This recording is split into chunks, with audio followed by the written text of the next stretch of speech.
पहले महान साम्राज्य मगध के उदय का एक बड़ा भौगोलिक कारण दक्षिण बिहार में लौह अयस्क की भारी उपलब्धता थी। अच्छा, तो ये कनेक्शन है। मैंने हमेशा पढ़ा था कि मगध शक्तिशाली था, पर ये कभी नहीं सोचा था कि उसकी शक्ति का स्रोत जमीन के नीचे दबे लोहे में था। Geography was literally destiny for them.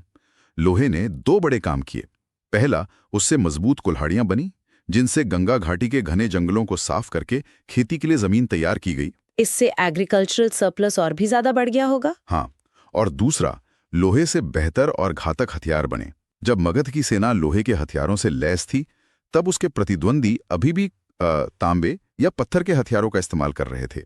ये एक अनफेयर एडवांटेज था। कमाल है।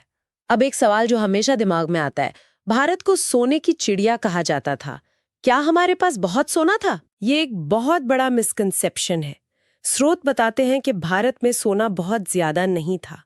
हम सोने की चिड़िया इसलिए नहीं थे कि हमारे पास सोने की खदानें थीं, बल्कि इसलिए थे क्योंकि हम एक गोल्ड मैग्नेट थे। Gold magnet? हमारा ज्यादातर सोना मध्य एशिया और खास तौर पर रोमन साम्राज्य के साथ व्यापार से आता था। तो सोने की चिड़िया का मतलब हमारी अपनी दौलत से नहीं बल्कि ट्रेड से कमाई गई दौलत से था। और हम उन्हें क्या बेचते थे जिसके बदले सोना मिलता था? हम उन्हें मसाले, कीमती पत्थर और फाइन टेक्सटाइल्स बेचते थे। रोमन लोग इन चीजों के दीवाने थे। वो हमें सोने में भुगतान करते थे।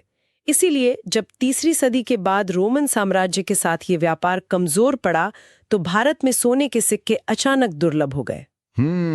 ये दिखाता है कि हमारी अर्थव्यवस्था इंटरनेशनल ट्रेड पर कितनी निर्भर थी। चलिए अब उस आखिरी और सबसे